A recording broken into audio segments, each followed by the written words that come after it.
Se não mudar, a gente sempre vai ter o risco de tomar um golpe nas fraudes, nas eleições.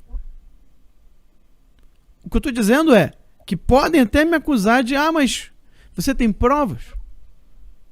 Mas não tem como saber se houve ou se não houve. Essa insegurança que é o absurdo de tudo. Mesmo que não tenha havido fraude. Eu não posso querer ter um sistema democrático se eu não tenho a segurança de que as eleições foram justas, de que não houve fraude, que não houve defeito, que não houve problema. Eu não posso aceitar isso. É esse ponto que eu quero falar para vocês. Não é que então a gente tem que aceitar o golpe. Não. Agora a direita ela tem que se unir para uma única causa. Porque senão, se a gente não se unir para essa única causa, toda política eleitoral não faz sentido. Porque você não sabe. Você não sabe se o russomano teve voto dele passado para outro. Que todos os paulistas estão achando estranho que o russomano teve pouco voto. É o que eu tenho visto na internet. Você está inventando isso. Então me prova que não teve isso. Me mostra lá o sistema bonitinho lá funcionando. Não tem como. Não existe como fazer uma auditoria. Nem o TSE é capaz de fazer uma auditoria das eleições e demonstrar que tudo ocorreu certinho, que não teve fraude. Então a direita ela tem que se unir agora por um único propósito. Até 2022. O voto impresso complementar, vamos chamar assim. Porque não é um retrocesso. Isso é loucura, né? O Barroso fala uma besteira. Não é um retrocesso. Não é isso. O voto eletrônico só pode existir se o voto impresso existir. Esse é o ponto. O voto eletrônico, ninguém está querendo tirar o voto eletrônico. O que a gente está querendo dizer é o seguinte: o voto eletrônico só pode existir se o impresso existir. Porque ele vai me comprovar que o voto eletrônico está certo.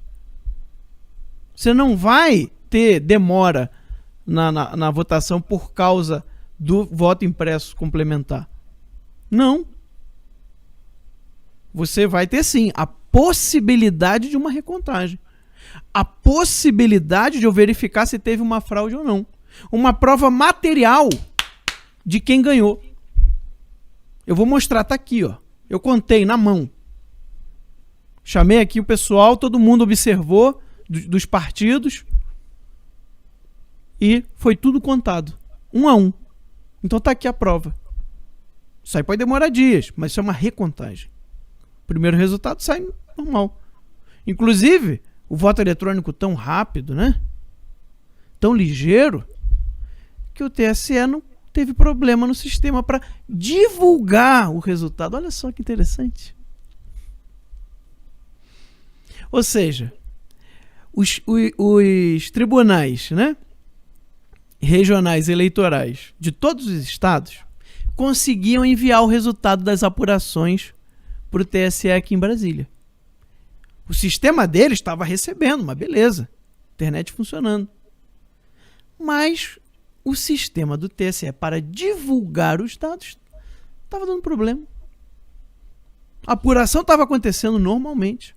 Eles estavam recebendo as informações normalmente, mas eles não conseguiam divulgar as informações. A gente não conseguiu ver como que os gráficos dos votos de cada candidato foi subindo. Você está com 0,11%, daqui a pouco 7%. Aí daqui a pouco 30%, daqui a pouco 80%. Você não conseguiu ver como que a evolução dos votos.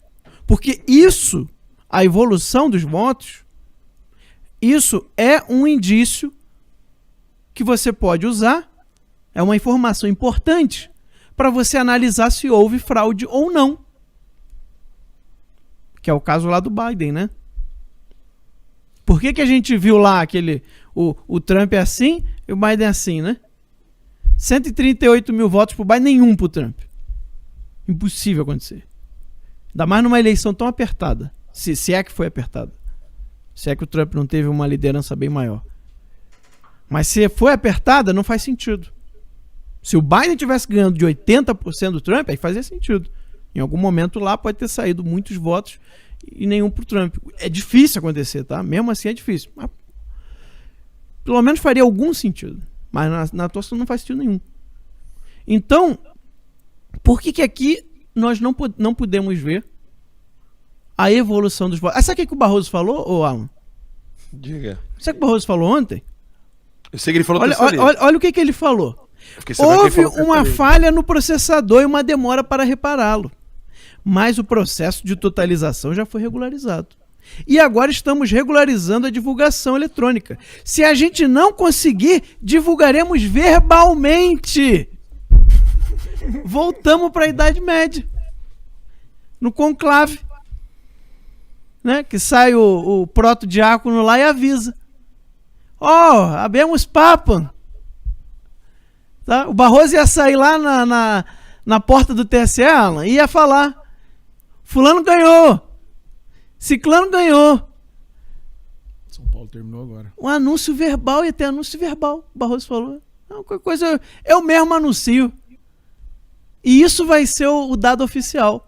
A garantia sou eu. Existem já no mundo padrões para eleições eletrônicas. A primeira regra da eleição eletrônica justa, honesta, é a confirmação material do voto. Isso foi início do anos 2000. Uma cientista, né, chamada Mercury, e aí ficou conhecido como o princípio Mercury, para um voto eletrônico justo. Que ela participou de uma eleição nos Estados Unidos, era maquininha que nem a nossa, um determinado condado de um determinado estado, não me lembro agora qual era. Mas tem isso aí, você acha fácil na internet. Mercury com I no final. É o sobrenome dela. E aí ela achou estranho, ela falou: eu botei o voto lá, e aí? Qual é a garantia que eu tenho? Que o que eu escrevi é o que eu digitei, o que aparece na tela é o que realmente vai ser gravado, para depois ser contado. Porque é isso que importa. O que você digita na tela não importa nada. O que importa é o que sai no final. Qual é a garantia que eu, como eleitor, tenho de que o que eu apertei lá e apareceu na tela para mim, eu botei confirma? Qual é a garantia que eu tenho de que aquele voto ali que eu dei é o que ficou registrado na máquina depois que eu saí? Depois que eu apertei o confirma. E não outro. Primeiro problema. E aí ela foi para casa, ela pensou, e aí ela bolou, né, as máquinas, as urnas eletrônicas de segunda geração. Isso é início do ano 2000. O Brasil até hoje está na primeira geração. Se achando o topo do mundo, né? O mais avançado. E aí o que ela pensou? Você digita e aí aparece o teu voto impresso. E aí você confere, você aperta o botão lá, corta o voto, ele cai na urnazinha. Ele cai na urna. Depois eles pensaram o seguinte, aí é o segundo princípio. O segundo princípio é o seguinte: e se o software for alterado?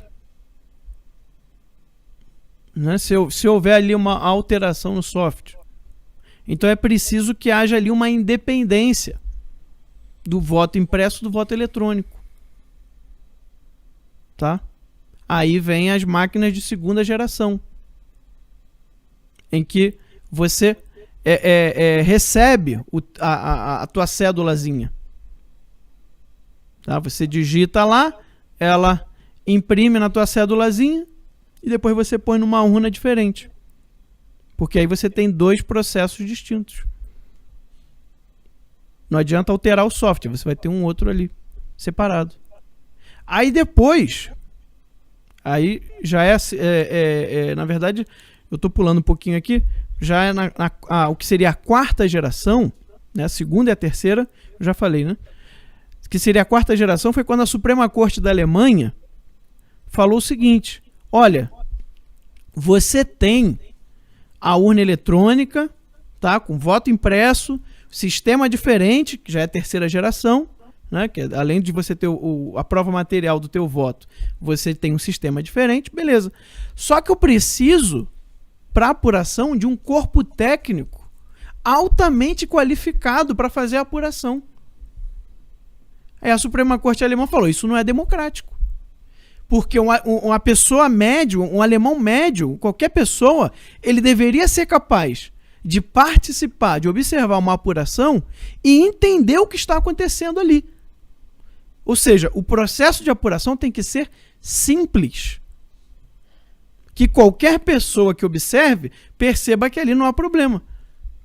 Não é possível você ter um sistema de apuração que eu precise de um corpo técnico altamente qualificado para me dizer qual é o resultado da eleição. Porque, no fundo, todo o processo democrático vai depender daquele corpo técnico altamente qualificado. Eu preciso confiar neles.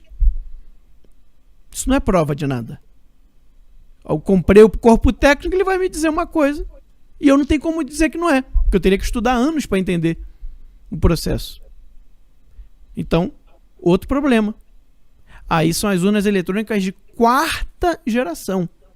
A segunda é o primeiro princípio, que é o princípio do voto impresso, voto material, prova material do seu voto.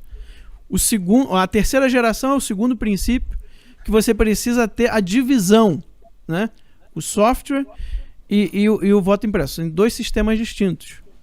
Tá?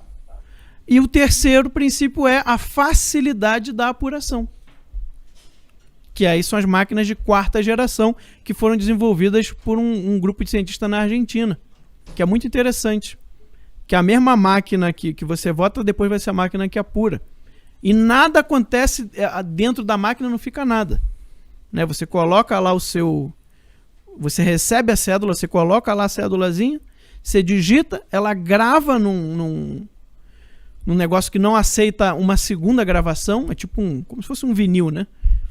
Você gravou ali, acabou, não tem como gravar de novo. Não aceita uma segunda gravação, né? E aí aquilo ali vai para a urnazinha. Aí depois, na hora de contar, você pega, coloca lá na máquinazinha e está impresso atrás, né? Então você pode conferir. Além de estar gravado no chipzinho, está impresso. Então você pode conferir. Depois, se quiser, se você contar todos de maneira eletrônica, você pode depois contar manual também. Uma coisa muito mais inteligente.